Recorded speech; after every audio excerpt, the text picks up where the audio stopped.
Greetings from a galaxy far, far away. This is the Legacy of Star Wars podcast presented by Fandom Empire. I am your host, Johnny, and it is truly an exciting pleasure to be here with you guys on this fine occasion.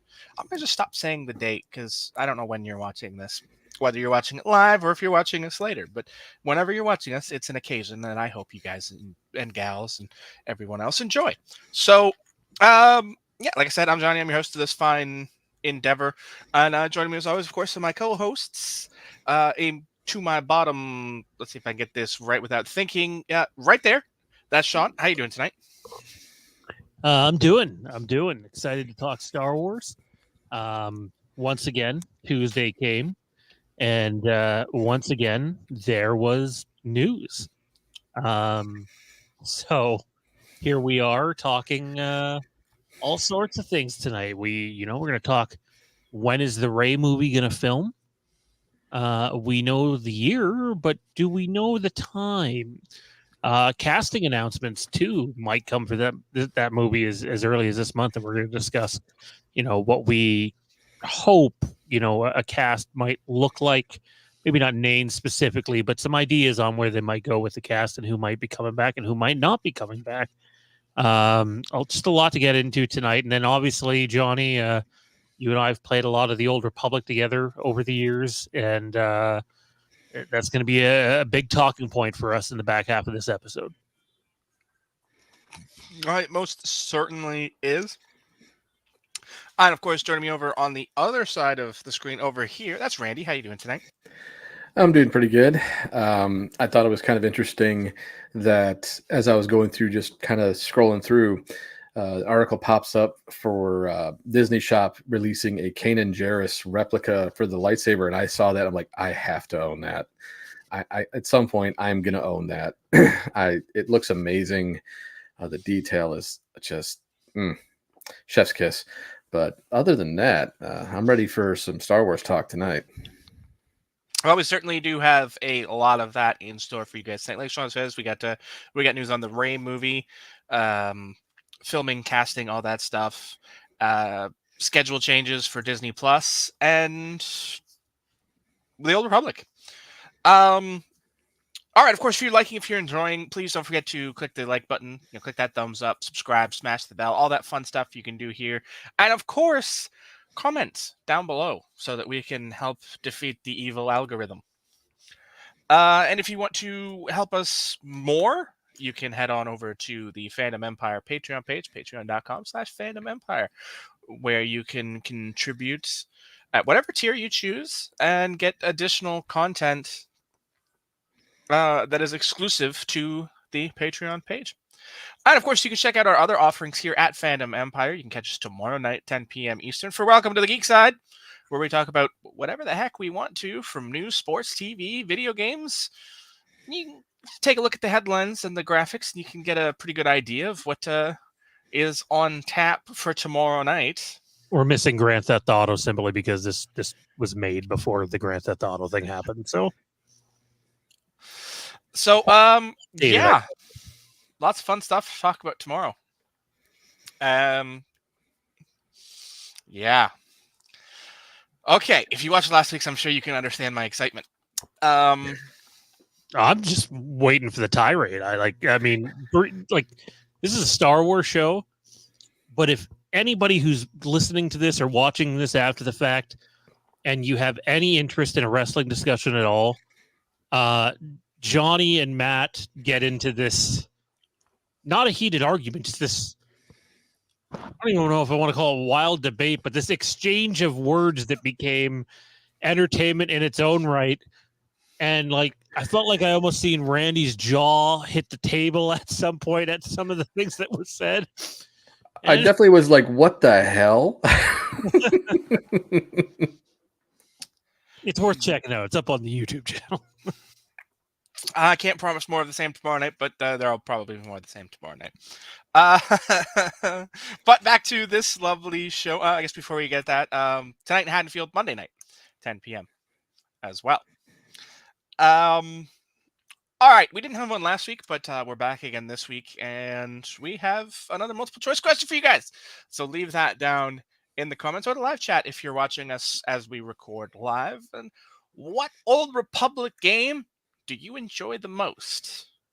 A, Knights of the Old Republic 1. B, Knights of the Old Republic. Or C, tonight's featured game and share, The Old Republic. Comment down below and tell us which one you guys liked the best. All right. It's time for us to get to the HoloNet. Like we said, we got lots of news to talk about today. It's fast reaching the point where we can plan the opening and we can plan the closing, but we can't plan anything that comes in between. Because by the time we get to Tuesday and showtime, we will have changed the plans in 24 hours greatly, as we did this week and last week and the week before. So I think we're fast approaching that point where these show notes now are whatever news drops on Tuesday, because that seems to be the Star Wars news day. I don't know why. It just is. First big news order of the day, and that is reports coming out this week that the Rey's New Jedi Order film is slated to begin filming this coming April, specifically April 7th. Sean, I'll turn over to you because you got more on that front.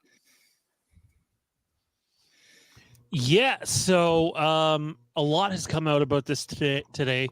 Obviously, with the strike ending, wheels started to get in motion a while ago. Pre-strike, they brought in Stephen Knight to write the latest version of the film from, I believe it was Damon Lindelof, who had done the previous draft for the film. And we're at a point now where we have a report come out. This isn't directly from Bespin Bulletin, but they're covering it. That suggests filming will start April 7th. Now, obviously, this has made rounds, and it's got the internet talking, and social media talking, and people are excited, right? Like, say what you want about Star Wars TV shows, regardless if you've liked the Star Wars movie or not. There's just something about getting excited about a new Star Wars movie, whether it's going to be really good or just so-so.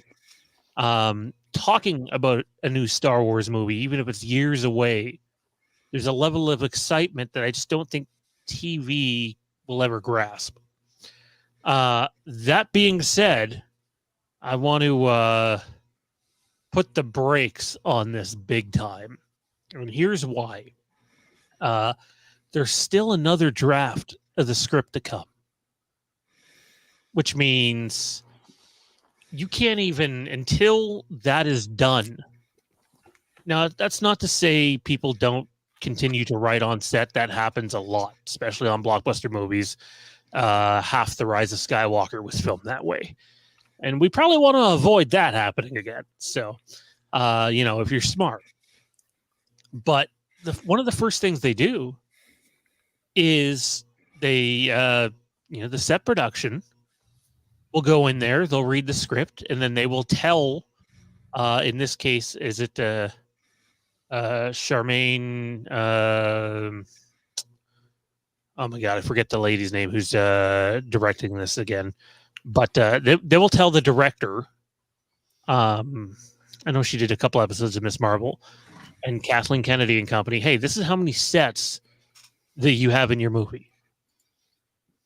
And then you're looking at 6 months. Even in today's industry, 6 months from that point. So my guess is this isn't the beginning of filming. This is the beginning of, the end of pre-production, if you will. Yeah, the sets are on the way. We're deeper into this thing now.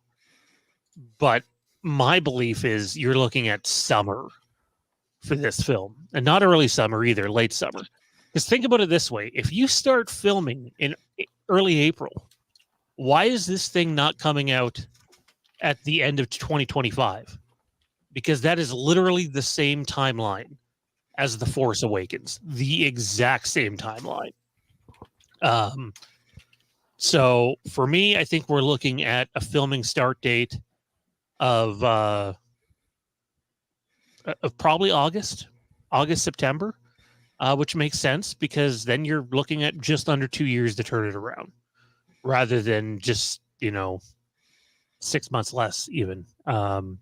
Because this one is currently slated for May 2026, and the Filoni one's slated for December 2026. So we'll have to wait and see what happens in that regard. But yeah, again, I don't know. I'd be shocked if this thing is filming in April.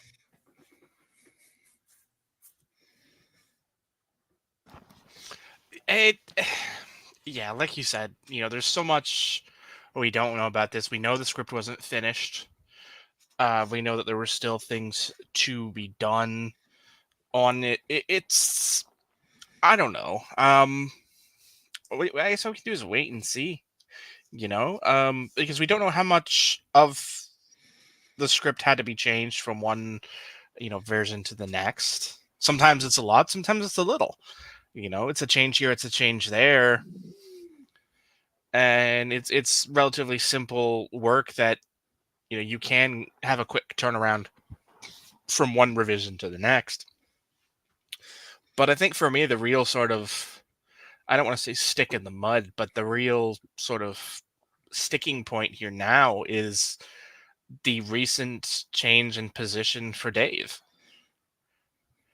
Because now this is a project that he gets to put his fingerprints on in a sort of way that, he didn't have prior to this point. So, now the scripts and the plans sort of have to funnel through him. Now, are they going to grandfather in some of these older projects? Possibly, I don't know. That's a Kathleen Kennedy decision that we don't know. But we can, assume that until told otherwise that he will be, working on these projects as well, and he'll, have to sort of put his, give it the once over. It's safe to assume he's read the first draft of the script. So, we don't know what changes he would have had in mind or that he would have requested to be made in his new position. So it's I'm intrigued to see this once it finally comes out. I hate, I'm not a fan of the sequels as films, but from a story perspective, but it wasn't the fault of the characters so much. It's the same reason I don't fault the characters of the prequel trilogy. I fault the writing of the prequel trilogy. The characters are intriguing, but the writing was god awful. Same is said, the same is true of the sequel trilogy for me. So I'm excited to see it when it comes out, but I'm certainly very hesitant to this schedule. To have 2 scripts and then you're right into filming. That's way too rushed for me, Randy.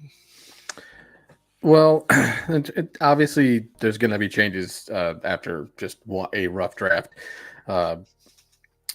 And hopefully, I think right now the best thing to do, take your time, polish a script, get it to where everybody's in agreement on it. Dave's stamp of approval, and everybody's on the same page. I think that's first and foremost the most important thing. Also, with no casting really announced yet, you never know. Someone who, when they're writing the script, they could be like having a specific actor in mind for a specific role. And if they can't get that actor, it's like, well, I guess we're going to have either we can find someone that is similar to this person, or we're just going to have to go ahead and kind of tweak the script a little bit to kind of change the character enough that anybody could come in and for the part. But I feel like until the time says principal photography begins, and even then, what all that could be is just taking some test shots, and especially wherever they decide to start filming, and just trying to get a lay of the land. And I mean, we know that until we have someone saying, "Hey, the script's done 100%," we know that really we're not going to get anything until then, and I doubt it's going to be April. Would it be fun? Sure, but I'm kind of in agreement with you guys that it's probably going to be August before we really get things rolling.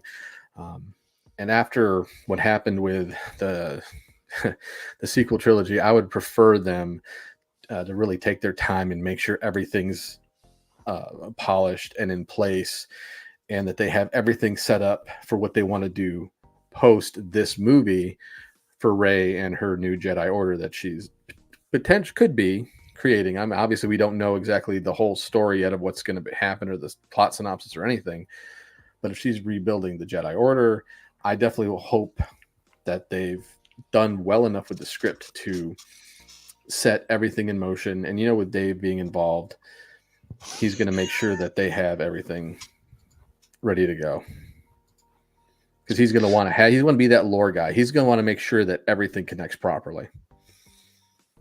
All right, over there, Johnny. Yes. Yeah,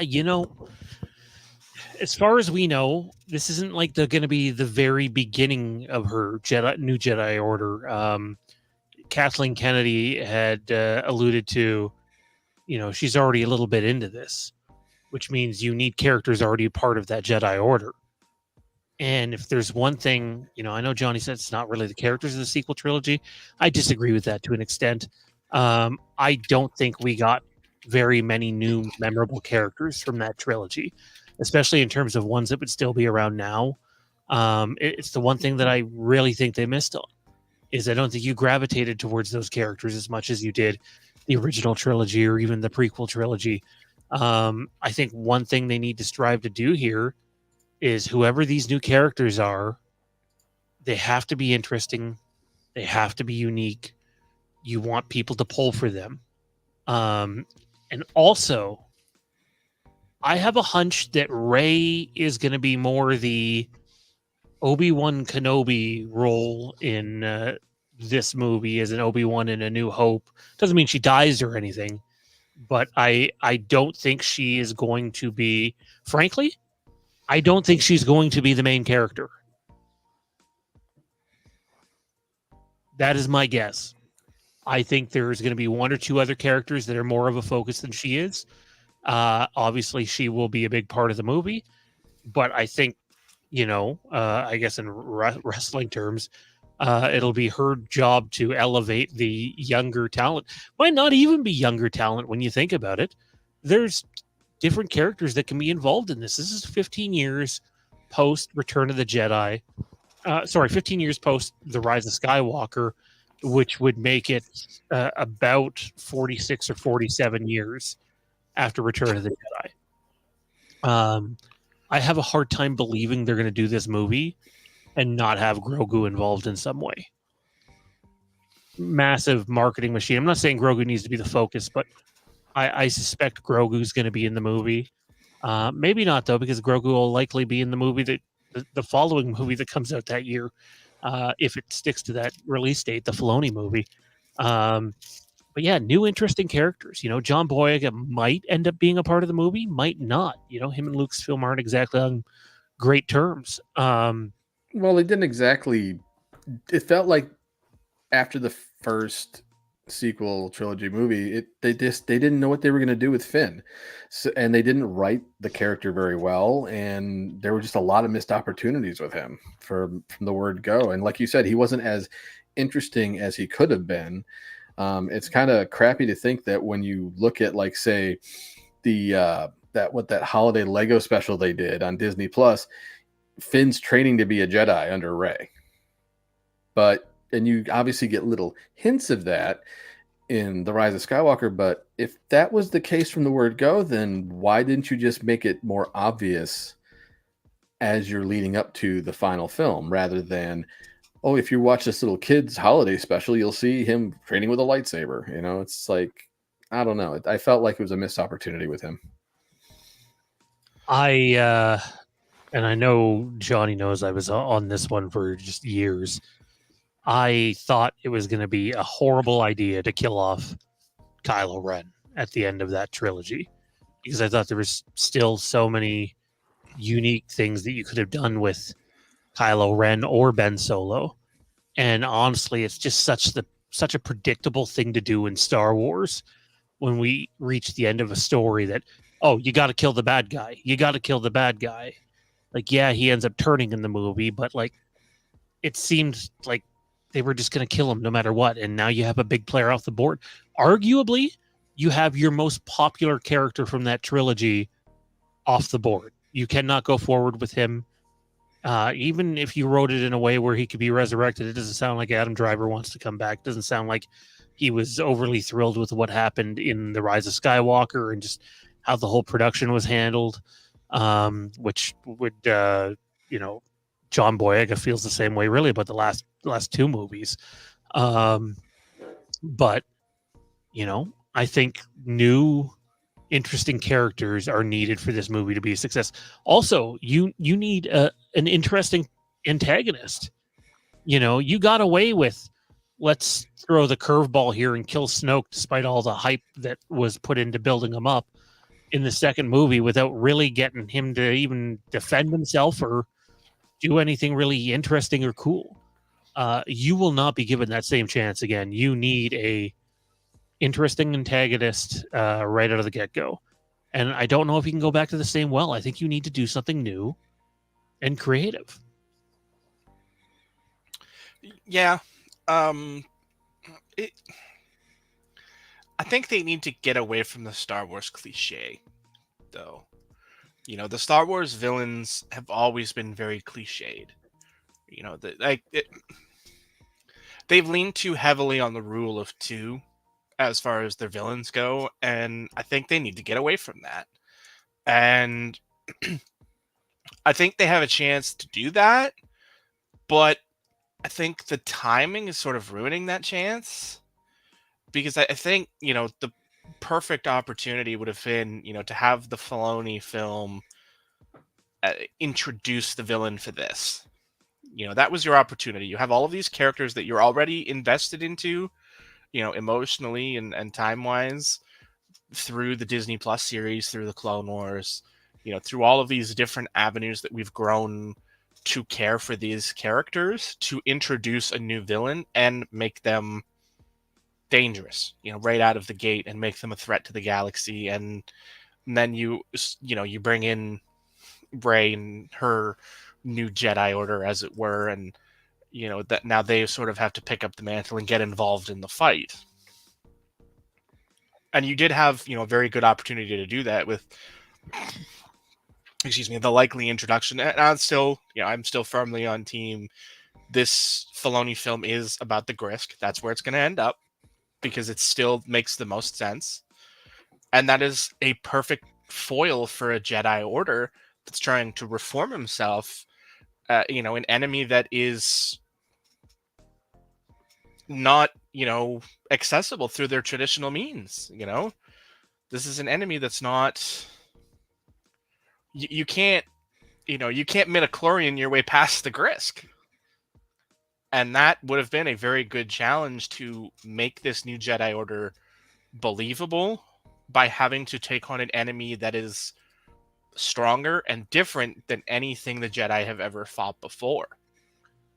It's funny you bring that up, because obviously there's a lot of inspiration from the Grisk taken from the Yuuzhan Vong.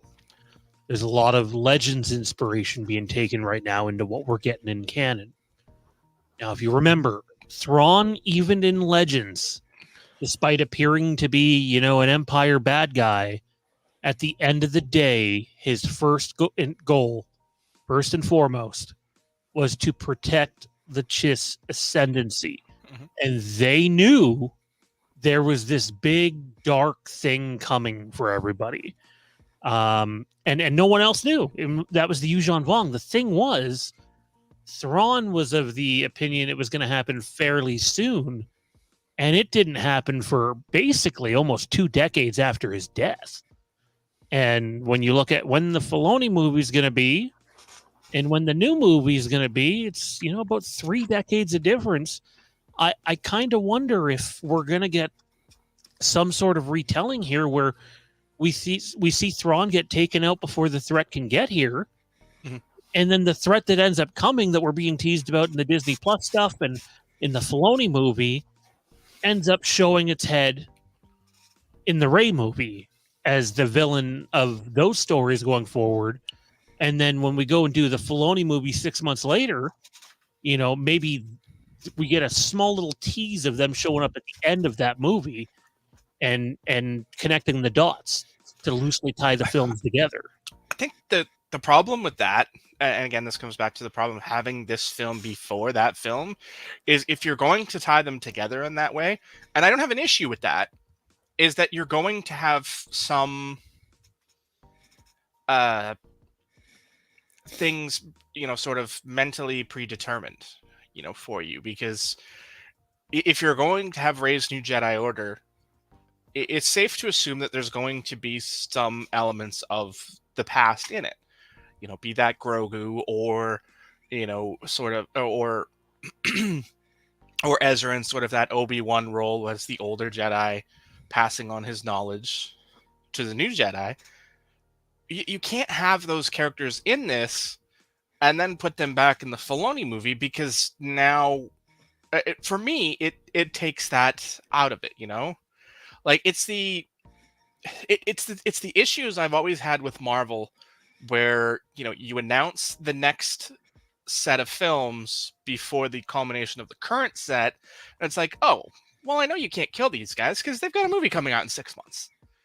It's the same principle there, and it eliminates sort of that element of suspension of disbelief that you're not afraid for these characters. You're not concerned about the end game because it creates a paradox. They must survive, so now you find out how. And personally, I've never liked that. In film anyway, it's far worse. It just Well, one of the ways to get around that is basically going to be the writing and the character building. Because sometimes, even though you realize, hey, there's no way this is going to happen, if the character development's good enough, if the writing's strong enough, and just you're caught in that moment, you could still, think that there's peril there. It's like, like for me, there's been a few different movies that I've watched that I was just like, I got so sucked into it that even though I knew the character wasn't going to die, there was still that emotional attachment of they're going through something and something bad could happen. But it's because the character was written so well and the story that they crafted really just hooked me. And I feel like if they can do that with, obviously Marvel's not, Marvel's kind of iffy now with some of their storytelling, but that's because of, superhero fatigue at this point. But when it comes to Star Wars, if you can still do that, and really, that's why I'm glad that Filoni's kind of involved now with all this, because I feel like he has that ability to, green light certain ideas and influence some decisions that they make and really kind of help polish the script to the point of where we're going to get excellent character development and a good story that's really going to hook us. And we're not really it's not going to phase us if, we think that if we know the characters are going to survive, but the ordeal they go through, the journey they go through is still perilous enough that it kind of catches us off guard.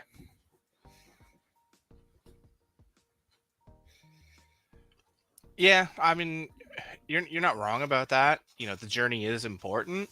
But for me, it's knowing the destination. You can't, when they're going to survive, the peril doesn't quite hit as intensely. Like, yes, the good guys are going to get into a pickle, but they're walking out at the end. You just have to wait now to see how they do it. That's not to say it can't still be a good story. It absolutely can. It just, you have to work extra hard to compensate for that. And I just don't know if they can. But I will say this: if there's any one, creative direction or person in a creative direction who could successfully achieve that in the Star Wars universe, it's probably Filoni. So, I'd say that helps, but it still leaves a very big chasm on the field if that's the route they take. I mean, I can give you an instance, at least for me, like with Revenge of the Sith. We knew Obi-Wan and Anakin survived because it's a prequel trilogy. But the thing is like the battle on Mustafar and everything that happened once Obi-Wan cuts Anakin down and just goes into, you're the chosen one, you're my brother. Like that emotion right there, that just gripped me because of the way they developed the characters through the films. Even though, yes, there was some lackluster writing in the previous two, Revenge of the Sith to me is the best of the prequel trilogy, but it's just like we knew they had the battle on Mustafar. We knew the destination. We just didn't know exactly all the details. But when we got to the details and we got to that emotional outburst from Obi-Wan, and that actually got me. Oh yeah, but that's an instance of, I don't want to say the perfect storm, but that's sort of the exception as far as it goes, because that was such a powerful performance from Ewan that it added to that. Like it made it so much better. And you're right, it absolutely did. You were able to enjoy that fight so much more because of that. But that's not to say it wouldn't have. Wasn't a great scene. It was. You're right. Revenge of the Sith was absolutely the best part of the prequel trilogy because the other two sucked. They were ass. But I can't wait till we do watch-alongs for both. I'm just gonna set up a pillow behind my head and I'm just gonna nap. I'll just nap on screen for 2.5 hours. For Attack of the Clones, anyway, I will probably nap for 2 hours on stream. But that's a thing for another day. But it just imagine how much more intense that would have been, though, not knowing Anakin comes out of that. Like seeing him descend into that lava, that lake of lava, you'd assume he's dead. No one can survive that. It's impossible. And then the reaction of him crawling out of the crawling out of the lava and, being pulled out by Palpatine and put in the back and taken into all of this and going through the creation of Darth Vader would have been so much more if you didn't know it was coming. That's not to say it still wouldn't have been, wasn't a powerful scene, but it could have been so much more if you didn't already know. Like, if you were someone who'd never seen the series, like, we talk about people who've never seen it before. If you're someone who's watching 1 through 6, that scene hits so much more if you don't know that Anakin is Vader and that he is a big part of the movies you're about to see. Because he's dead. You can't survive that. And then he pulls out, and it's a much bigger moment because you didn't already know it was going to happen. I can squash this. I have experience with it. That's how Zachary watched. Zachary, for those of you that don't know, is my oldest son. That's how I chose to introduce him to Star Wars. Is I wanted him to watch 1, 2, 3, 4, 5, 6, not 4, 5, 6, 1, 2, 3. And I started him young enough where he's not exposed to social media or anything like that. The problem with that is Darth Vader, in terms of how he gets introduced as Darth Vader. See, hang on. I was under the opinion you meant Revenge of the Sith ends and we don't know he's Vader. No. I'm saying if you don't know that he's going to become Vader, his transformation is so much more because you don't have that expectation. Right. No, but I'm saying, I'm saying the expectation factor. Like, if you haven't, and this is where you can speak to it more because you did, like you said, you went through it. The experience would have been so much bigger not knowing what's ahead because you don't expect it to happen. Is what I'm saying. Agreed, but then you're trading off the Luke, I'm your father line because you can't have both. So which one do you want? I choose to have the shock and awe factor of Empire. Although I think I think one you can moment, still have both. I don't think you can, because the kids are bored. Because I think you can have both more from the perspective of Luke doesn't know this. Like we But know that. We know not- that as the audience, we know that, but the moment still hits because Luke doesn't know that. So the reaction is real. It doesn't hit on the same level though, not even remotely close. If you're watching it for the first time and you didn't know Vader is his father, that definitely hits on a different level than just being so attached to Luke and trying to see it through his eyes, but seeing it through like everybody's eyes of just that first realization of going, holy shit, like literally just that moment where your jaw drops and you're just going, no way, that's not possible. It's the same reaction Luke has, like, no, that's not possible. We go through that experience the first time we see Empire Strikes Back without the context of the prequel trilogy.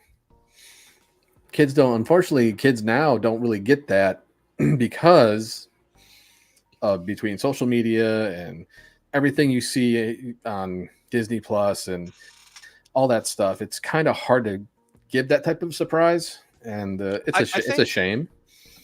I think the difference is that if George had made it 1, 2, 3, 4, 5, 6, I think this is just me from a pure fanboy perspective. I think he would have left it ambiguous at the end of 3 as to Anakin's survival. I think this is just me from a pure armchair, Monday morning quarterback perspective, saying if I'm George Lucas and I'm doing this 1, 2, 3, 4, 5, 6, I know that the bad guy in 4 is Darth Vader. I know that is Anakin Skywalker. I know they're one and the same, but I would eliminate that reveal from the end of 3.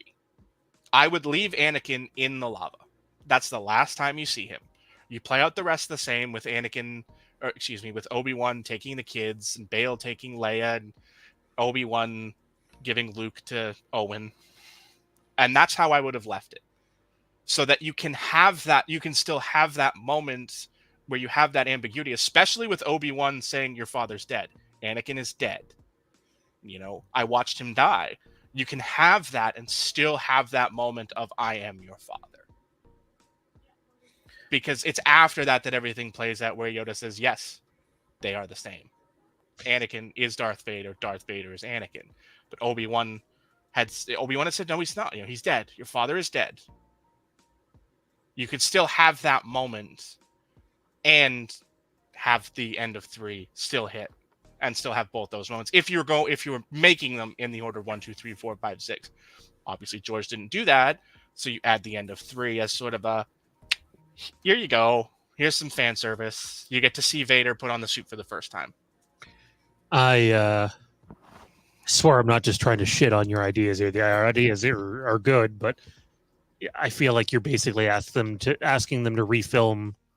No, I'm saying that had they done it that way originally, obviously you can't go back and change that. Right, but it's not just the end of the film. We know that Anakin is Darth Vader before the suit, so like you would have to eliminate a lot of what happens in the back half of that film. Yes, that's all. I think if Palpatine, I think if you don't have Palpatine, give him the name. Exactly. And I think that's just really one line. Really, you could just not, if you just change Rise those, my apprentice, those parts, yeah. And this, sorry, go ahead. I'm saying those are just fairly little changes. This time, right here that we just spent on this discussion is exactly why I wanted this show, because it's not on the show notes, it's not in the discussion, and it spurned off of a discussion about connecting the Rey movie to the Filoni movie. So organically evolved. They're the discussions that I love. In terms of the casting news, there's not much to talk about other than it sounds like it's going to come this month. And I do think one thing they can do to lift their project is cast well. I'm not saying they need to be A-listers, but there's nothing wrong with getting some well-known faces involved in a Star Wars project. It doesn't always have to be unknowns. And I think if you can bring in talent that can elevate the material that you have, you can elevate your movie in general. So I don't have like any names where it's like, oh, I definitely want this one particular actor. The 1 in a million chance that this person gets chosen to be in this film. Not like that. I'm just simply saying talent helps. And I hope they cast well, because I don't know how well the sequel trilogy was cast, to be honest. And then there was a lot of misuses of the people that did get cast. I still think talent helps, though. Talent can elevate your material.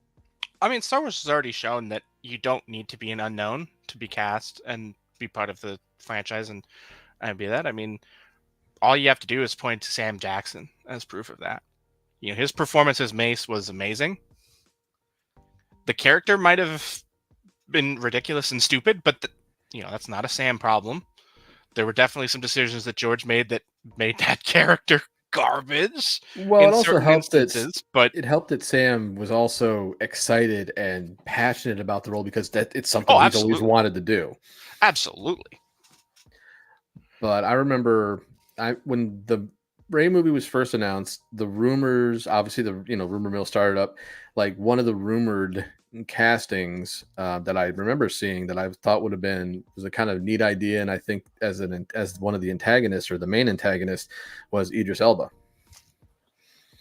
And I was like, you know what? I could see that. But obviously we don't. I mean, that's obviously a big name. He's a great actor, and he can pull off the villain role easily, depending on, obviously, script. Like, as I've said before, if you have a great script and a crap director, it's not going to work. If you, a great actor can only do so much depending on what he's given, whether it's a great script, a great director, or both, or none. Then you can only do so much. And I think we've seen that with some of the Star Wars stuff that's come out, especially movie wise, that you do have some great cast, but talent only takes you so far. You have to have everything kind of fall into place properly to get a gem of a movie. You can say the character's name. We all know you're talking about DJ. Well, I don't know. I still can't figure out what the hell he was doing in that movie, to be perfectly honest, but that's neither here nor there. We'll discuss that when we actually have our little watch along, I'm sure. I'll just take a 20-minute nap for the for the Canto bite sequence, because that's all it is. Maybe I'll save that for a bathroom break. Oh God. Freshen up my drink, get a snack. Save it for Canto bite, because that scene's garbage. I'd love to forget Canto Bite, and it's not about the set design or anything like that, because it is a beautifully done set. Mm-hmm. They could not have used it any more poorly than they did, in my opinion. And then Space Horses. That they lost me at Space Horses. They lost. It was already off the rails, but that's the point where you're like, what? If you didn't know you were in trouble when Luke tossed the lightsaber like a cartoon character over part of the cliff, I don't know what to tell you. I mean, we knew everything was in trouble, but this was another one of those ones where it's like, well, okay, how many times can one film jump a shark? Well, and the thing with that is just, it handed off to Rian Johnson. As I've always said, Rian Johnson did craft a good movie. It's just not a good Star Wars movie. But I felt like with the whole Canto Bite thing, I was like, that's a nice wasted cameo of Justin Theroux there, but it's whatever. Because that would have been, I found him more interesting than I found DJ. But it is what it is. It's one of those things where it's done, it's over. Hopefully they learn from their mistakes, and I will say it would not totally shock me if the little kid at the end who brought the broom to his hand ends up being one of either a Padawan or something in the new Jedi Order for Rey. Since no, I'm just gonna need you to take that out of the universe right now. I want the last 30 seconds stricken from the record. I want this edited out of the VOD. Producer, get this out. Remove that. Broom Boy needs to stay in whatever closet he's locked in and never be opened again. I do not want to see that character. I do not want to hear a breath about that. That character doesn't exist. Broom Boy, no. Good news, he's 16 years older and you'd never recognize him. Very true. I mean, No, because they couldn't just let it die. They'd have to bring it back as a moment of, oh my God, it's Broom Boy. They'd be sitting around a fire somewhere and they'd be telling stories about, how did you realize you were a Jedi? Well, it was after this happened and I was sitting outside and I was doing my chores and I made the broom move. And that's it. I'm done. I don't care about this character anymore. I don't think he just made. I don't think he just made the broom move. I think he always knew that he had a connection with the Force. Just the way he just nonchalantly put his hand out. Yeah, I agree. I still don't like the ending, but I agree. That's how they'd tell the story, though. Let's be real. That's how it would be, because then it's like, oh my God, it's Broom Boy, and then be like, it's an Easter egg. It's a great Easter egg. No, it's not. It's garbage. Broom Boy needs to stay gone. Yeah. So casting news expected a little later this month. Okay. I guess back on the news train. We talked about it a little bit last week, the week before. Andor season 2 has now officially been removed from the 2024 schedule. Makes sense. They're not done shooting. And it doesn't, like we talked last week, that it was hard to even imagine this thing coming out close to Christmas next year, simply because it's the type of show where everything is done, like production quality wise, as good as you can possibly get it, which means being very thorough in post as well. So to be thorough over 2/3 of what you filmed, but still have a third of the way to go and then rush the rest, that seems like it'd be a recipe for disaster. I can wait until the finished product's ready. Oh, same. Let them take their time, get it right. I'm excited for this show anyway, so I can't wait I can wait. I can wait personally for this to come out, as long as they're willing to just take their time and get it right. That's all I want. That's all I want. I mean, I like I said when we talked about this last week, the week before, I don't care so much. I didn't get into the first season. Like we said, I think Sean said it best. If you can't get through the first 3 episodes, it's not for you. I couldn't get through the first 3 episodes. And that's where it was. Once you get past there, then it's good, or so I'm told. But I couldn't get past those first 3, so I still haven't watched the first season. So take as long as you need. I'm not offended. Well, I think we've noticed that with a lot of the Disney shows, though, is that, especially like season 1, you got to get through the first few episodes for it to really start to kick in. Get the setting, get your characters involved, and get to learn about them a little bit, and that's when it starts taking off. And I've noticed that with just about every single series they've done so far. I think Andor, despite everything else that's come out, how much I loved Ahsoka, I still get held up a lot on the production quality of Kenobi, but I love Obi-Wan, and I do like the story they told. You hold a gun to my head and tell me to pick what one's the best one. I'm going with Andor still. I can't disagree with you. I mean, when you look at the different series they've put out, in terms of production value, in terms of cohesiveness with the story, the writing, all of it, it's hard to look past that. I mean, hell, think about how many awards it was nominated for, because it was just that good. Yeah, I mean, I didn't see it, so I can't really say much. So, despite that, we don't have any more live action TV news, but we do have more animated news, and that is that the next season of Bad Batch and a new season of Tales of the Jedi are both slated to come out in 2024. Yeah, what are your thoughts on that one, guys? I just want to see them spread out, right? Like if you have 4 of these I don't think there's a Visions 3 ready for next year. I think that would be the year after if I have my timetable right. But so you have 4 shows essentially.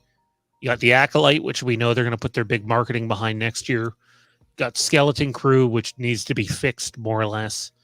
Bad Batch 3, I've not been a fan of Bad Batch, but I will probably go back to watching just so I can recap a little. But Tales of the Jedi 2, like I'm really excited for what they do with that. I hope it's more than 6 episodes this time. But honestly, just give me 6 quality episodes like you did the first time, and I'll be happy. I kind of hope we get some backstory on Balin Skull too. Why not? I think that would be kind of that's a real, I see potential in that.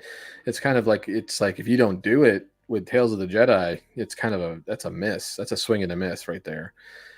Considering the types of stories they told when it came to Ahsoka and Dooku, and just how strong and powerful they were. Just to get to know the characters better. As far as Bad Batch, I've liked it. I've enjoyed it. If memory serves me correctly, and I could be wrong, I remember they're talking about season 3 being the final season for Bad Batch, unless something's changed. But yeah, season 2 is a bit of a cliffhanger that I wasn't thrilled with the season finale for 2, but for season 2, so it's. I really kind of hope that the things pick up pretty quickly when season 3 drops. I think a lot of people are expecting, more Clone Wars era material. I'm not sure I'm married to that idea.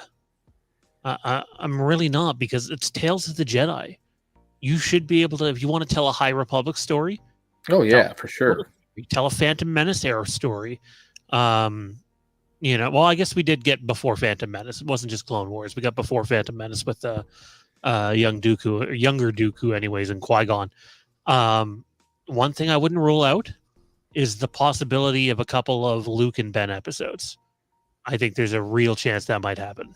That'd be awesome. I would love some new canon stuff for Luke that they haven't already told, whether in comics or books. That'd be great.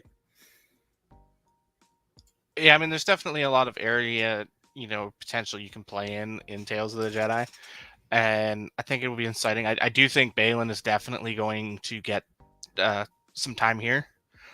It'll be interesting to see that, because I think, it's definitely a character that we have a lot of questions about, and I think this is a much better medium to explain those than in a book.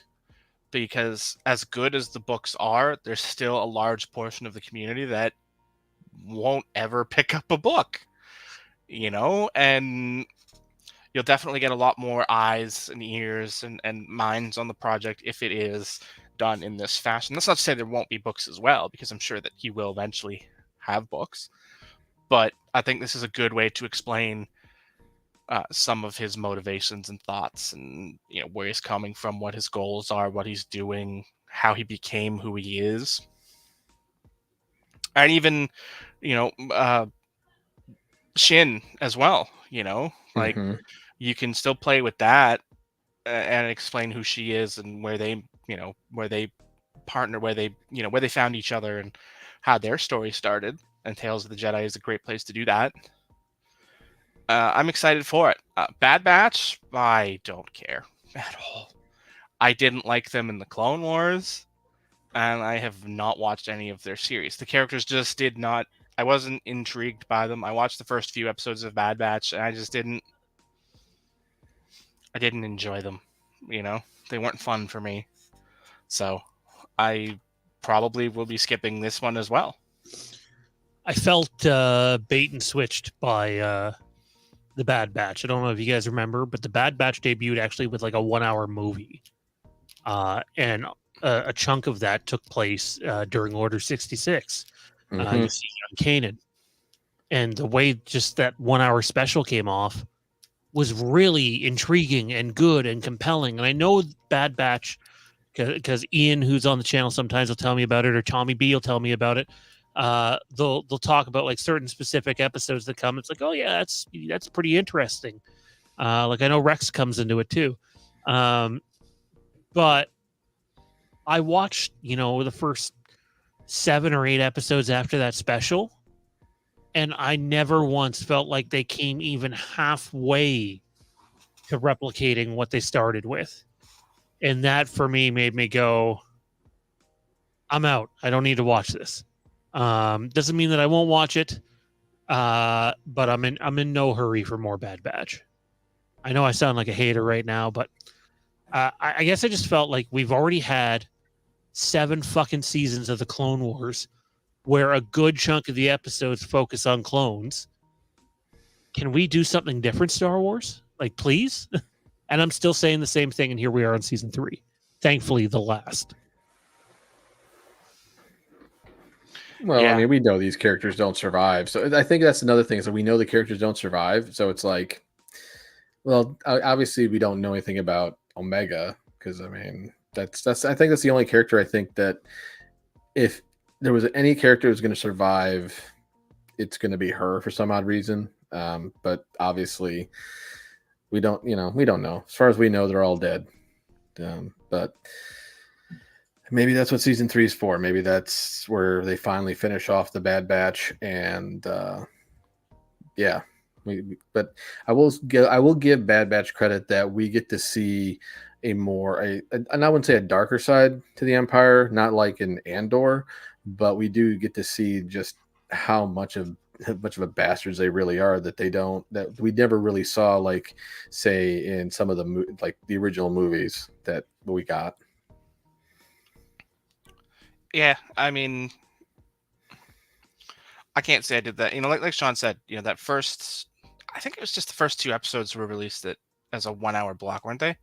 Isn't that what they did? Mm-hmm. Yeah. And they were interesting. Like Sean said, those were fun. I mean, I think we reviewed them on the channel at the time, didn't we?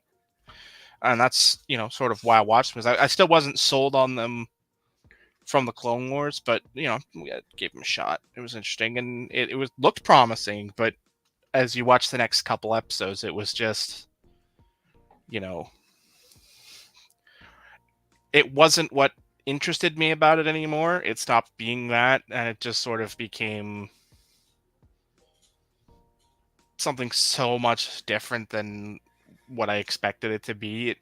I think it sort of fell victim to Grogu syndrome in that, they had a character that they thought would be super popular, so they sort of changed the story and built it around her, and the character just didn't resonate. Well, and I think one of the things that I wouldn't say shied away from, or they haven't done enough. They've hinted at like how they removed the clones and added, conscripted stormtroopers, and they've hinted at it and they've shown little bits in pieces here. I feel like that's something they should have delved into a little bit more.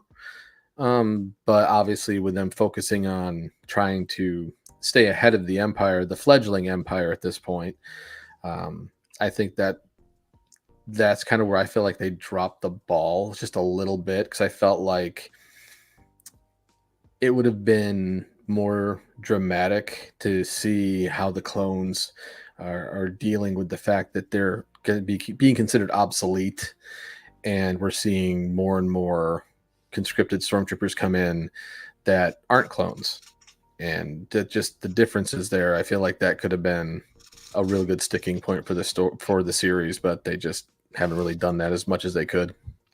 To me, it just sort of the premise of the series that I bought into and was sold on was sort of like this, Star Wars A-Team.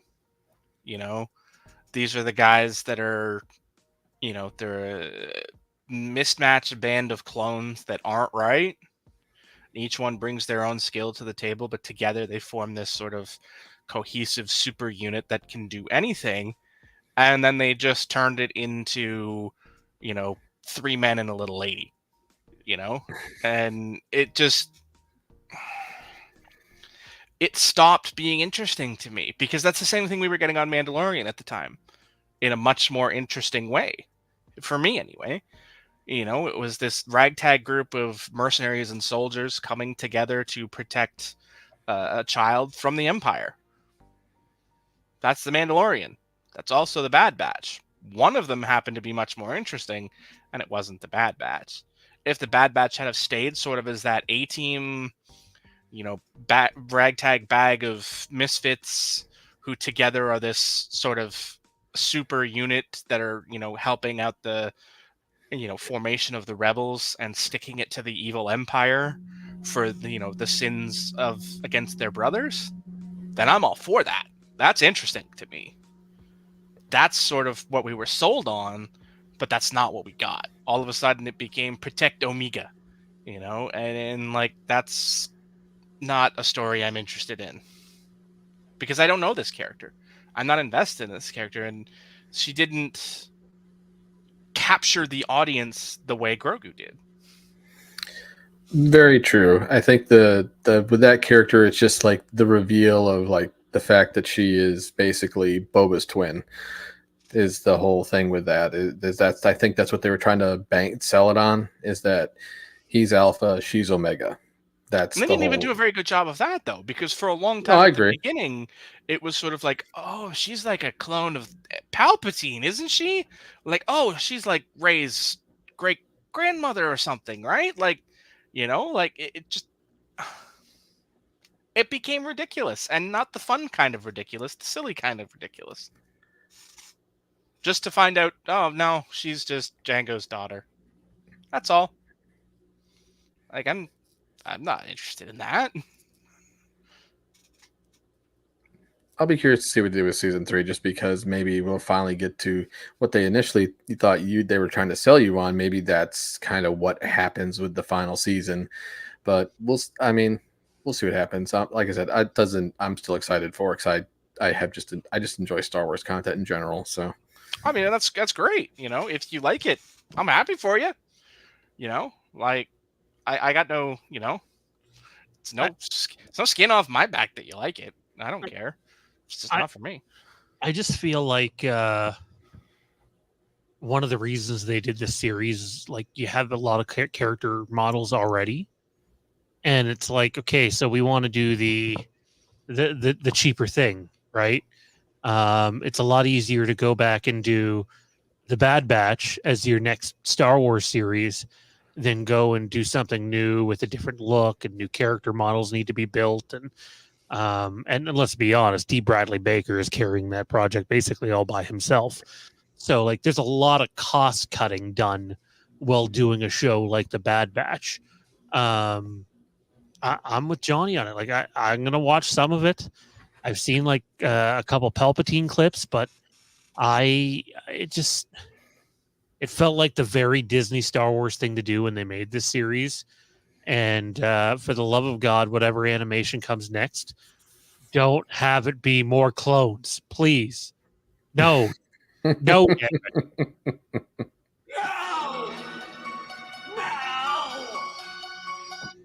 That's a Monday night clip, not a Tuesday night clip. I don't have a Star Wars. I mean, I can get the Vader going, no, because I mean, we know how much you love that scene. The facepalm says it all.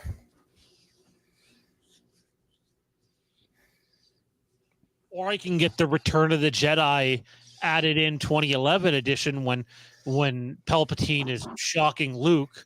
The edition that we'll see when we do our Return of the Jedi watch along, and Vader once again goes, no.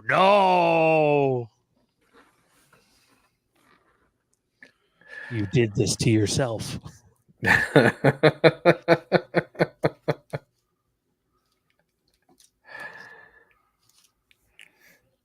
I'll have enough to say about George's constant editing of the original trilogy when we watch them. So which is very soon, by the way. 2 weeks. I do hope December 19th. Excuse me. And maybe Empire early January. So we'll see what we do. I wouldn't mind, since clearly it won't be possible to do because we want to do them in some sort of order. I think it would make a lot of sense if our May film, because I know Johnny had proposed you do an Empire in May, but then it ended up being A New Hope from the wheel picks. I think it'd be cool to find a way to be doing Revenge of the Sith in May. That'd be fun. That would be fun. Plus, it's fun. We'll figure it out. We'll figure it out. But I digress. Next week's episode, assuming that they don't go ahead and drop tons and tons of news on us. Here is the cast for the Rey movie. The entire cast. Yep. Don't put that out there. Come on now. Let's be honest. There's a very good chance it's going to happen to us. Like we said, when this cast inevitably drops, it's going to be on a Tuesday.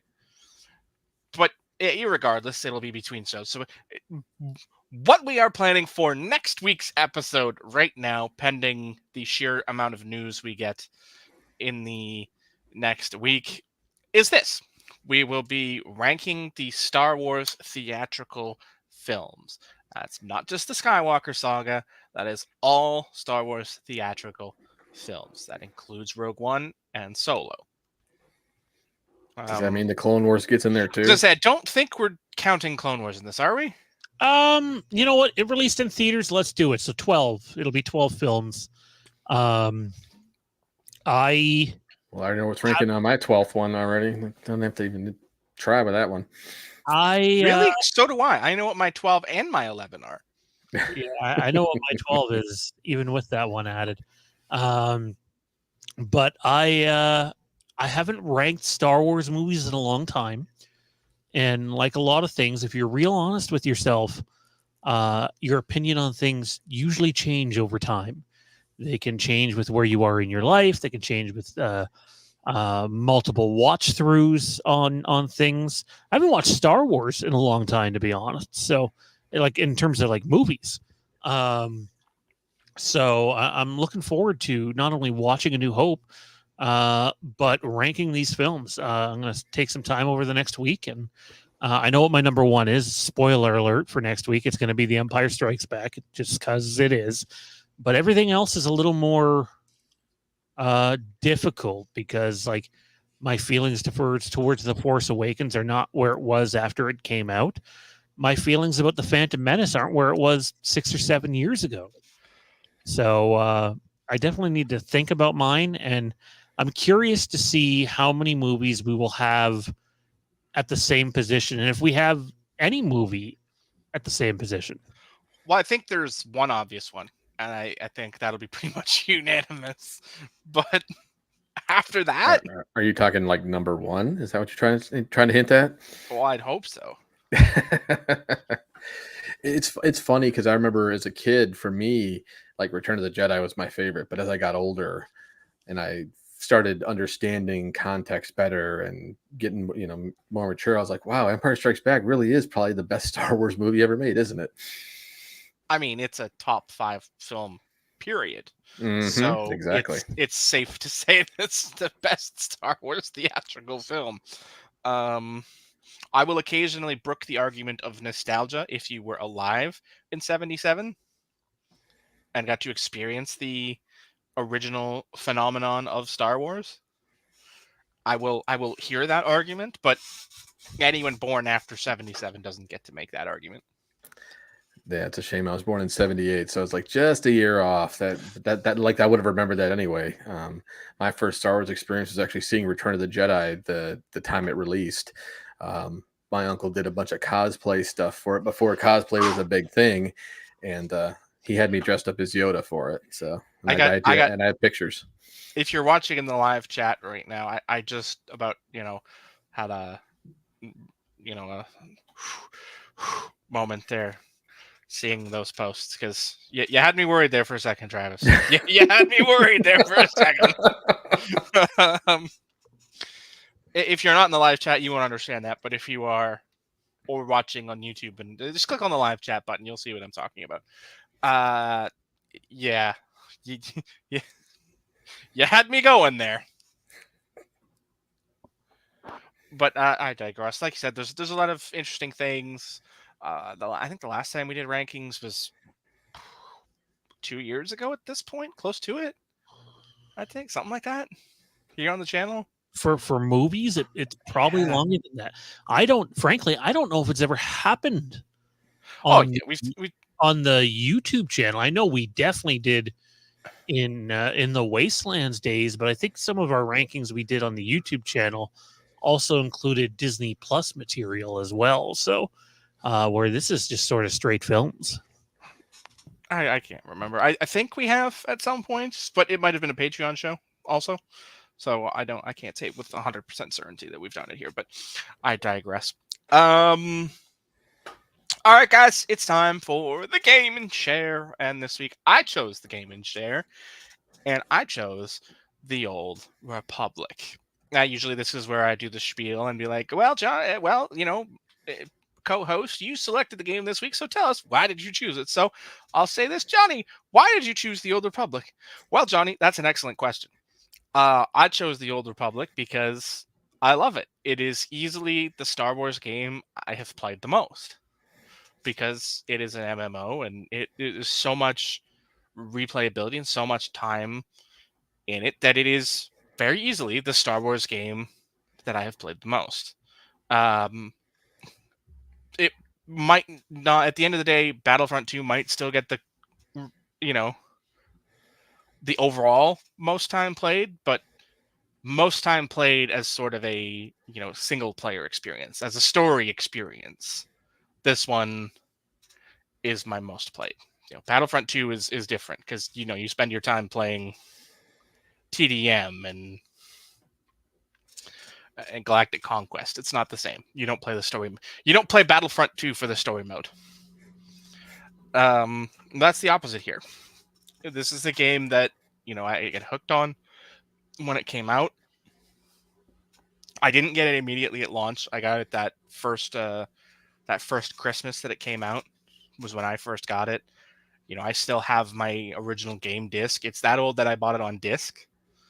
So I played it long enough that I actually had to buy the game instead of just waiting to download it for free. I loved it. I enjoyed it. Sean was the first person I knew that had it. He got it pretty much right away, didn't you? Right at launch, because you got the, like you said, you got the Midnight collector's release. edition. Yeah, you got the collector's edition for that one. So, I got it that first Christmas, and it never looked back. It's still a game that I go back and play now. Usually once a year, I'll re-up, get a 90-day sub, and just play. And I love it. I love the stories in it. They're all intricately woven stories. They all have that, that BioWare level of good to them. That they stand up, they hold up, and each class is different. Like the overarching story is the same, as far as like the state of the galaxy is the same throughout them all. So you still go to war at the same point. Those events still, Act 1, Act 2, Act 3 are all the same, but they're all different within the class. Your experience within each of them is different. And I think I've beat 7 of the 8 classes. Damn. For a full story. So, which is ironic because the one class that I haven't beat all the way through is the canon class. That's the Jedi Knight class. That's the class I haven't beat all the way through. That was like my first class. All the other ones I did, well, because most of the time there's reasons for that though, because most of the time the Jedi Knight class, that was the one that Sean and I kept playing together. We'd play Gotcha. as a group, so I never finished it because we were never able to get the time to go through, because they are long stories. They do take a lot of time, so we could never quite get through it. And I just never got around to finishing it on my own. And I played all of the other classes. Randy, how about you? What's your memories, your thoughts on this? Oh, I mean, I loved the Old Republic when I played it. Haven't picked it up in a while, but since it's still going, I know, like, what was it, like the Legacy of the Sith they released last year for DLC for it. Definitely I definitely would love to give that a shot, because I mean, I think the last big thing I did is when they did that whole Revan a Revan event, and I actually earned the title of Heir Revan for my character, which was kind of neat. I loved. I mean, I enjoy MMOs in general, but to have a Star Wars MMO and you can start as a Jedi, and that was so fun to me. And that BioWare staple of getting companions and being able to interact with them and further the story. I actually ended up doing the whole romance thing with Kira with the Jedi, I was like, oh, this is cool. I was like, I didn't realize you could do this in a Star Wars game, and I'm like, okay, that works. But I also really liked a lot of the ship missions, like going and flying through and doing those types of different missions. I thought that was really well done, and I haven't seen anything like that since in any Star Wars game, which is a bummer. Just because that's one of the first things that always got me into Star Wars as a kid was watching space battles. I always loved that. But yeah, it's definitely it's just a BioWare title, and you can tell. And the fact that if memory serves me correctly, it still holds the Guinness World Record of having the most lines of voice dialogue in a game. So I think it's like 200,000 lines of dialogue. Of course, the game did cost like $265 million to make at the time as well for what they put into it. So it was like one of the biggest projects ever, especially for an MMO. But it was worth it. They really put a lot of care into it, and I just need to go back to it. I never need to get back into it, and probably not be able to use the same character I did because I can't remember my login. But I digress. I mean, it was definitely you definitely hit it on the head when you talked about the number of lines. I mean, each character had 5 companions. Like each class had 5 companions fully voiced, and then you had story characters for each class that are independent of all the others, and then the main characters that were voiced, and then you also had NPCs on planets that were all voiced. So yeah, it's not surprising that it got that far. I mean, so there was so much to do, so much to see in all of this. Sean, what about you? What are your your sort of initial thoughts, memories, and what have you? The Old Republic's a mixed bag for me. It represented something that never really came to be. To really understand how a lot of people feel about the Old Republic, you got to go back to after Knights of the Old Republic 2. Despite them rushing to get that game out, and that was Obsidian at that time, the belief was that Knights of the Old Republic 3 would come out the following year. To the point it was in production and being rushed again to get out Knights of the Old Republic 3 for the following year. And then it didn't happen. And then all the insiders again, different time, mind you. At that point, you're looking at a 2005 release for Knights of the Old Republic 3. It didn't happen. And then everybody was positive it'd be 2006. And then it didn't happen. And then it just sort of disappeared. And it was like, wait a second. The 2 most successful Star Wars games ever at that point are just, you're not going to do part 3 after where you left the story? And so the Old Republic was unfortunately marketed as Knights of the Old Republic 3 through 10 or something like that. And I don't really think that the game does that. I also haven't played the story. I've played parts of every character. But Jedi is the story that I got the furthest in, and I've seen on YouTube all the way through both the Jedi Knight and the Jedi what is it? And I forget. Consular. Yeah. So I've seen both all the way through on YouTube. The Jedi Knight almost beat. The stories are good. I just think when you ask the majority of Star Wars video game fans which stories are more memorable, it is always Knights of the Old Republic 1. Sorry, 1 second, guys. Well, and I think if it wasn't for KOTOR, the original, I definitely probably wouldn't have gotten as into it as I did, especially when they started having hints of Revan and things like that in the Old Republic. That's kind of really my sweet spot for when I was really heavily into it. Well, I mean, they always had hints of Revan in the Old Republic. You know, even if you look to what was it on I think on Droman Koss, on the Imperial side, you had the Revanites. So, you know, he Oh, was see, always I never played the Imperial stuff. I was always light side. yeah, like you had Revanites on Droman Koss to the point where you literally had to steal Revan's mask as one of the quests for the Revanites.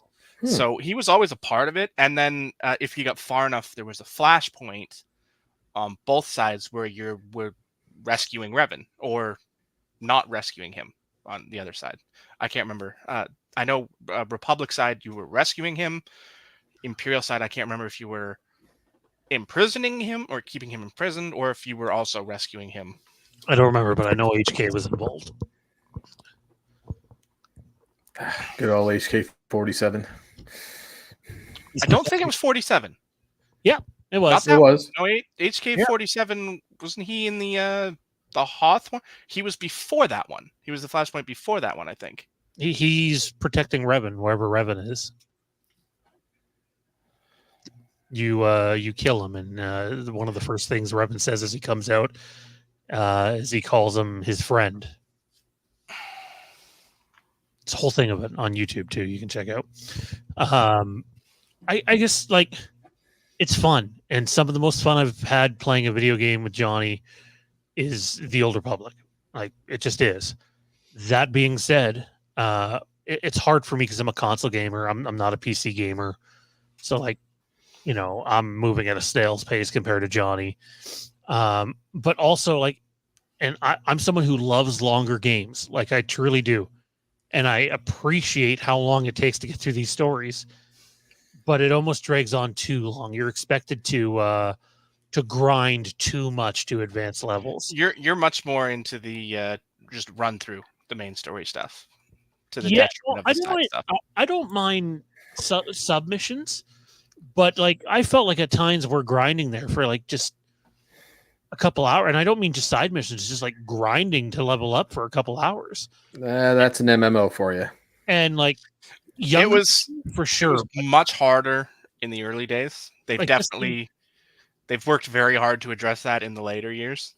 Like Zachary was already 3 or 4 years old when this game came out. So like for me, like I'm already a parent and I'm already busy, and you know I'm not staying up till 5 a.m. playing Gears of War 1 anymore.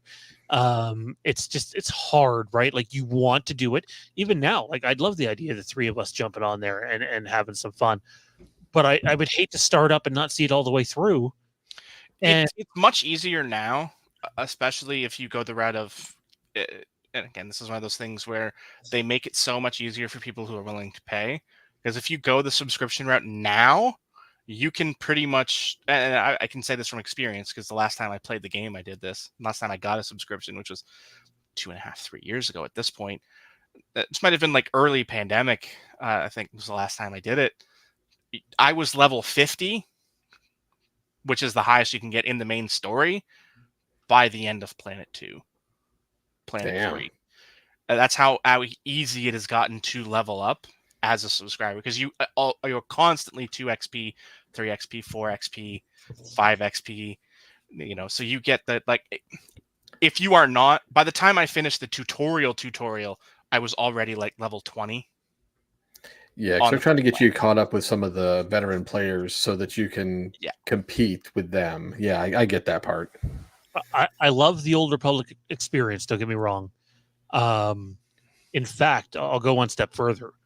When you consider like being in a Star Wars virtual world, but you know, online where you can interact with other people, there's still to this day no more immersive Star Wars experience than the Old Republic. That's just fact. There's nothing even remotely close to it. And I don't know if we'll get anything close to it again for a long time, if ever. And the game does a lot of good. Like I said, I enjoy playing with Johnny. The story's not terrible, but it's not great either. It's not as good as Knights of the Old Republic 1. It's not as good as Knights of the Old Republic 2. But I guess the thing that really kind of pissed me off about it is, and I've seen most of the stories through, if I haven't played them myself, is they come out with the Shadow of Revan expansion. I think that was after Hut Cartel. That was, I think, the third or fourth expansion. And it is the most bare bones, uninformative, not very immersive, barely features Revan experience that they did out of all their expansions. So it felt like a massive cash grab. That's because it was. In the worst kind of way. And they were capable of so much more than that, because honestly, one of the best things that they did with this game was the Knights of the Fallen Empire expansion. In fact, we got a little bit of a fabled history with that. Is when they announced that is when we did our very first episode of Star Wars Wastelands in 2015. I think the best cinematics for that game are the Knights of the Fallen Empire ones. And the story was so fucking good. Vulcarian and the others, I can't remember their names, but I remember how it plays out.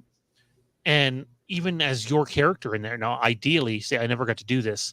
I never got to, beat the Jedi Knight portion of the main game. I think I was like right towards the end of the game, a few more hours to go. But I would have liked to take my character into that story. Instead, I had to create a new character, where when you take your own character from the prior story, there's more story branches that build off from that in Knights of the Fallen Empire.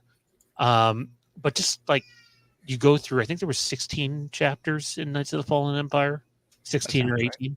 Right.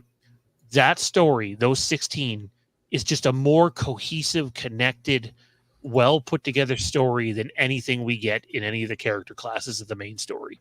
So I just wish the writing, for as much of it that they did, and the much of the voice dialogue that they did, I wish the writing that we got in Knights of the Fallen Empire would have been, I wish the main game would have had that level of writing, because it doesn't. I can understand that. I mean, I never personally had issues with them, but that's more because I played all of the stories, like I said. So I got all of that experience. But I guess to that, I played multiple. Sean, you obviously didn't, but you saw the stories. Randy, did you play multiple classes? I did start on like the smuggler and things like. I mean, I did start on different classes, but I pretty much stuck to the Guardian for the most part. I think for me, my favorite class was Bounty Hunter.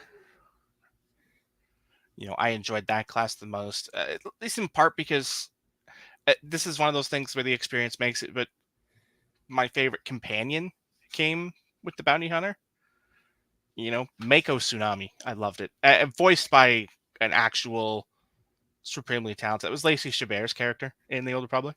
So, it's a voice very well, a character that's fun, and that was the romantic one of the romance options for the male bounty hunter. So, it was fun. I enjoyed it. I loved the story.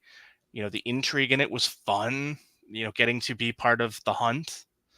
Like the Mandalorian side part of that was also fun. So I enjoyed all of that stuff. I liked that story the most, and it was the class that I played the most. It was the first one I finished because I got hooked onto it, and I liked the mechanics for it better. I preferred being able to do the ranged combat, not having to engage all of the enemies right in their face, but you could, step back and, launch your wrist rockets at them, and use the flamethrower and the jetpack and all those different things that made the bounty hunter class so fun. That was for me. That was it. That was my class. But I completed most of the others. Like I said, I think Jedi Guardian was the only one I didn't complete. So I did play through them all. Smuggler was fun. The Trooper was also fun. That was the only time I played through as a female character.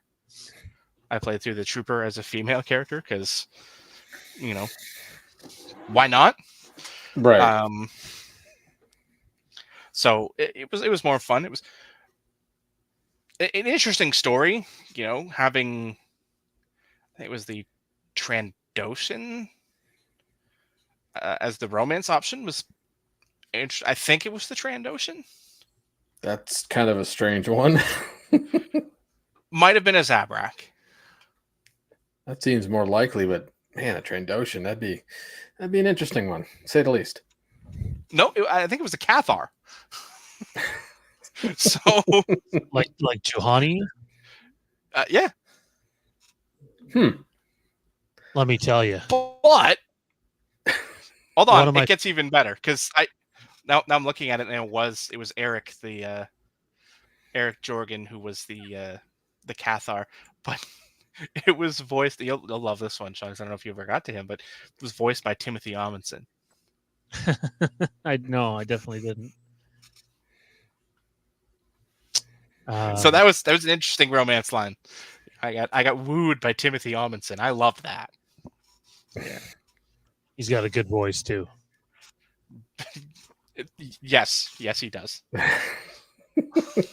Speaking of Johnny, one of my favorite things that you can do in Knights of the Old Republic 1, I know we're talking the Old Republic, but I'm going to detour us for a second, is that moment when you're on, what is it, Rakata Prime in Knights of the Old Republic 1, right before the Star Forge, and you have that moment where you get to decide, are you going dark side from here the rest of the story, or are you going light side from here the rest of the story? Absolutely loved when I'd go dark side and you just pulverize Juhani and Jolie there. Hold on a minute. You love doing the dark side? No. It's just a lot of fun having the battle in that location, and Jolie seems like he's going through it's just a pure. I don't know who his voice actor was, but he's clearly panicked and scared and desperately doesn't want you to go down that path. And it's just this iconic moment in Knights of the Old Republic. Speaking from experience playing the Old Republic with Sean, anytime he had an opportunity to make a dark side decision, he would. As a Jedi Guardian, this guy's making dark side decisions. That's a damn lie, and you know it. That is not a damn lie. Don't make me pull up Tommy. We can get Tommy in here. He can attest because we did the gameplays. Was it on this channel or before we got here? Look, it had to have been on this channel for us to have been doing gameplays. I think it was on Facebook. Yeah, that might have been on Facebook. I think we were doing it on Facebook. But that's a lie, and this guy will back me. I don't think he would. No, any excuse to pull that out, huh? Yeah, just whip it out. I'll admit I've been looking at the Old Republic page on Steam for the last 10 minutes, so there's a not 0% chance that I may end up getting a sub at some point in the next month to play. Yeah, if we plan it out, I wouldn't be against getting on and doing something, but I definitely don't have it installed on this PC right now either. So that's an easy install now. It's on Steam. So you can just download it through Steam now. Yeah, I don't know. The Old Republic's really good. It just wasn't what I wanted per se. But it, there's a lot of redeeming qualities to it. A lot of good expansions to it. I think after Knights of the Fallen Empire, there was Knights of the Eternal Throne. Yes, I think. So the unfortunate thing is, the Revan expansion sucked. Seemed like that's the one they spent the least time on and the least amount of money on and the least effort on. So I still, as a Revan fan, feel like we have not properly had his story told to us. And if the Embracer group could figure out what the fuck they're doing, that'd be great. One day, hopefully. Just keep that fingers was the crossed. fourth expansion. Now that I've pulled up the list, Shadow of Revan was the fourth expansion that came out. It was always a fun game. I loved it. Like I said, I love the different classes because they all provided such a different gameplay experience. And that was a big thing for me, was having different gameplay, plus the stories. Like I said, they were all different. Seeing that, and I liked the the ties back to the original Knights of the Old Republic games, not just obviously through Miss Shan, who's right front and center there on the cover, but you also had there was a quest on the last Republic planet. I'm drawing a blank on the name now, but where there was a side quest where you had to repair. This is by the time you're at war with the Sith, that was being bombarded, and you had to repair a park that was basically a tribute to Revan and the companions in Knights of the Old Republic, which was fun. So each one sort of had their own hollow statue that you had to repair and fix, and it was a nice tie to that, and seeing the different characters who had ties back to that era specifically. You had a Shan on the Jedi Council who you were interacting with as a Jedi all the time, and it was fun. I enjoyed it. Was that Satil's last name? Yeah, she was a Shan. Okay, I just remember. I just remember her being. He's like Revan and Bastila's great granddaughter or something like that. All I know is in watching the cinematic earlier today, her master was a badass, and it's a shame he had to die in that cinematic, because that'd have been a fun character to explore further.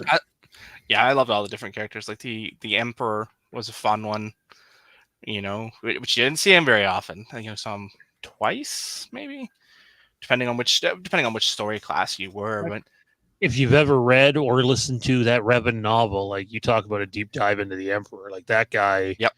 You think Palpatine's scary bad? This guy was something else entirely.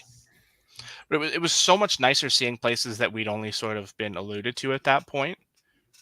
This was our first real experience with Tython, and I think this was the first time we ever saw Droman Koss.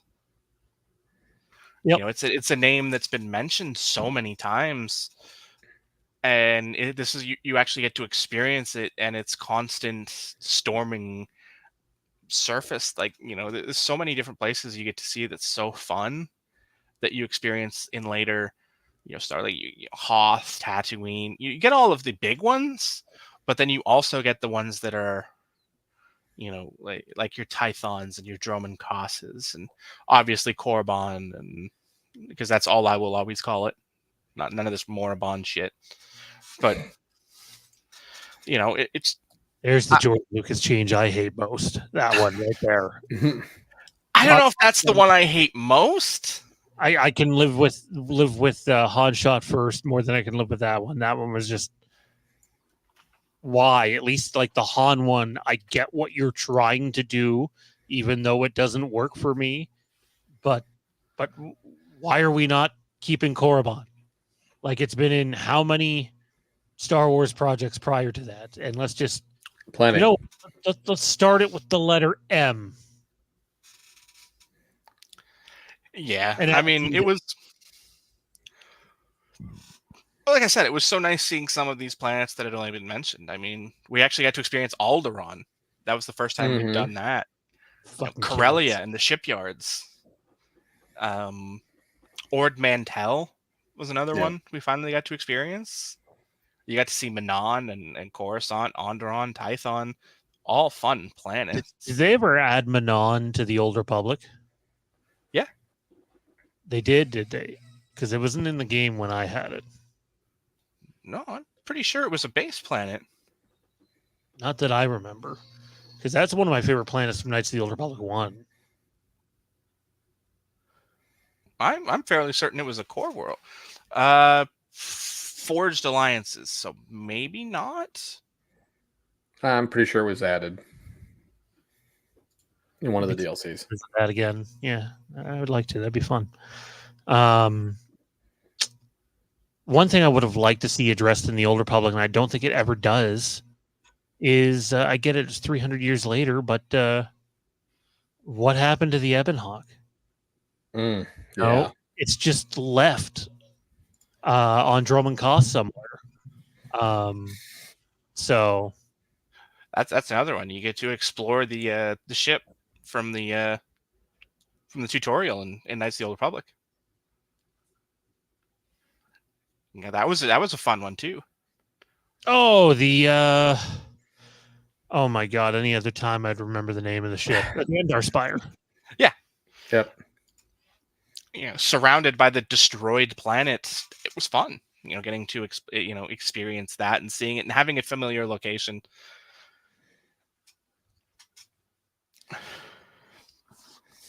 It's just such a deep dive of a game, and I really do enjoy it. I just feel like there was like easy singles they could have hit that they just chose not to for whatever reason. But again, hey, there's a reason it's still active. It still has a fairly healthy player base, and I don't see that changing, other than the fact it's leaving BioWare. I forget who the other company is going to maintain it, but it is Broadsword. Trying to think, Unlimited Gaming or something like that. But yeah, I think it's this year too. I will say one of the kind of the neat legacy things with this game is that recently two of the characters, Darth Malgus and the Sith Marauder, have actually come over to the mobile game Galaxy of Heroes as playable characters. So you actually get to experience what it's like to actually use Darth Malgus and his powers. That's cool. Cool stuff. I mean, we can probably do a whole other show on the Old Republic still with everything there is to dive into. But is it Randy next for games? I believe it is. Is it me? I had Battlefront 2 last week. Yeah. Oh crap. Okay. Let's see. I will come up with something off the top of my head. Because I gotta say, the thing is, I gotta figure something that you guys probably have played. Don't worry, I'm not gonna do Masters of Terras Kasai or anything like that. I'll buy you 2 minutes right now. So take 2 minutes, think about it, Google if you have to. But tomorrow night, tune in this channel right here, or maybe it's 10 minutes from when you're watching this video right now. Johnny's right. I have no fucking idea when you're watching this video. Maybe you're watching it at 4 a.m. I was talking to Ian the other day, and he said he's randomly watching one of our videos, and the message came through at like 4:30 in the morning our time, but he lives on the other side of the planet now. So, crazy time switches. But tomorrow night, we're going to talk about the potential of CM Punk versus Stone Cold. Johnny cannot, you can't see Johnny right now, but I can, and he is face palming. No, this is worse than a face palm. This is a pinch the bridge of your nose between your eyes. That's worse than a face palm. And I mean, we're not talking about it because we already talked a little tiny bit about it last week. We're talking about it because obviously Fightful Select had the report that WWE officials had heads up. This is where they would like to go. But we're also going to be talking AEW attendance, and no, not just to shit on it, but we're going to talk with some of the wrestle heads in here and what they would do to try to increase attendance, and maybe is there venue options that they can go to. Supernatural, and another thing, Johnny's probably going to facepalm considering what is.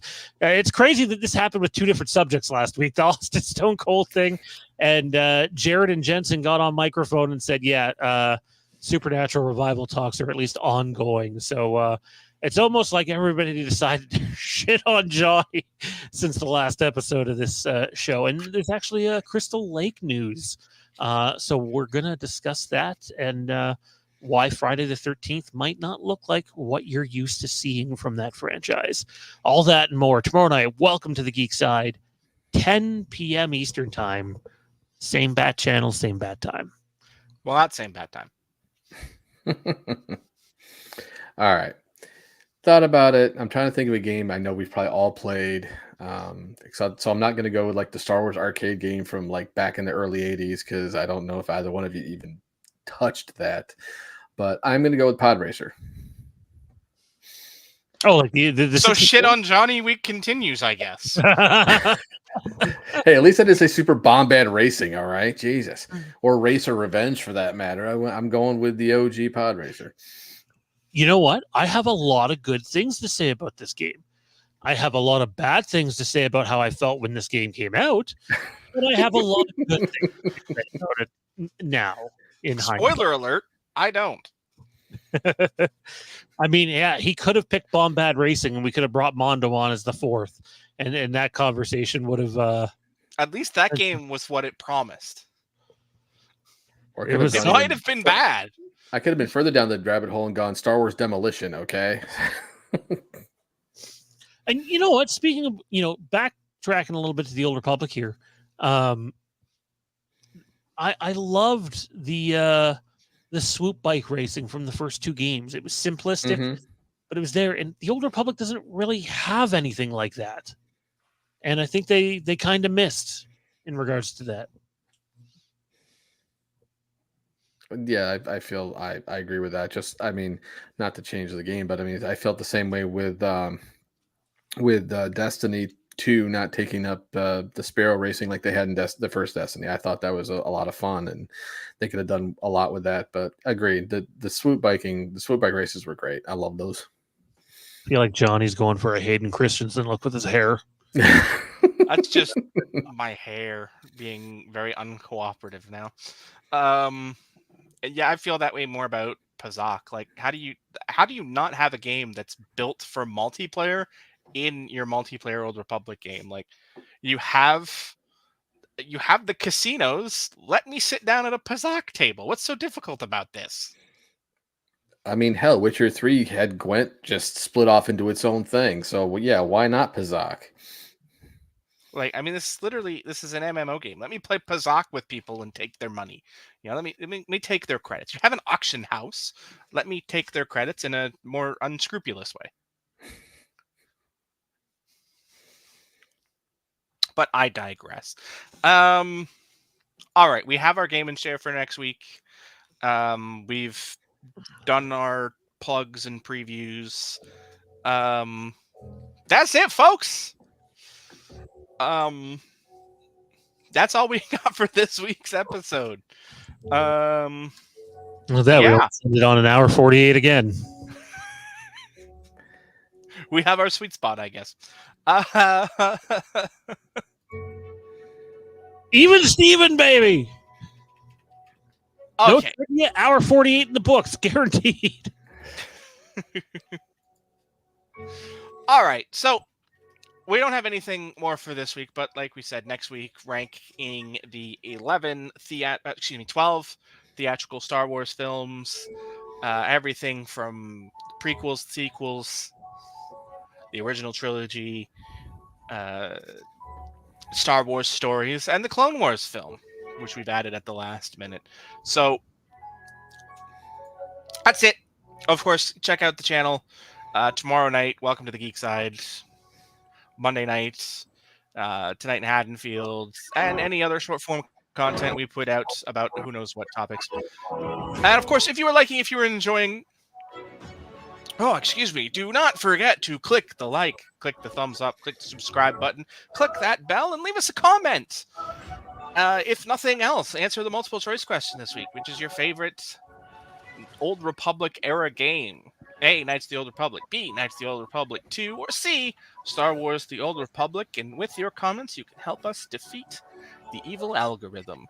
And of course, if you'd like to contribute to the channel on a deeper level, you can of course head over to our Patreon page, patreon.com/fandomempire, where you can get all sorts of content. Of course, would like to thank the sponsors of the channel who are right there on the screen in front of you. All right, guys. For Sean, for Randy, I'm Johnny, and we will see you next week. But for tonight, we say bye-bye from Balmora. I like that. That could be your thing. as you go off. We say bye-bye from whatever Star Wars location comes up. Well, somebody hasn't been paying attention because I've been doing that for the last 3 weeks, where I say a random synonym of goodbye from a random planet that fits that. You know, And we did Toodaloo from Tatooine. Oh yeah. I don't know why I didn't catch that, but yeah. I didn't either. See, Yeah. it was so subtle you didn't even see it until I said bye bye from Balmora. We'll get to Aunt Beru's bedroom one day. Preferably pretty crispy, too. Oh, good Lord. Pod racing next week. Johnny loves it. See you then.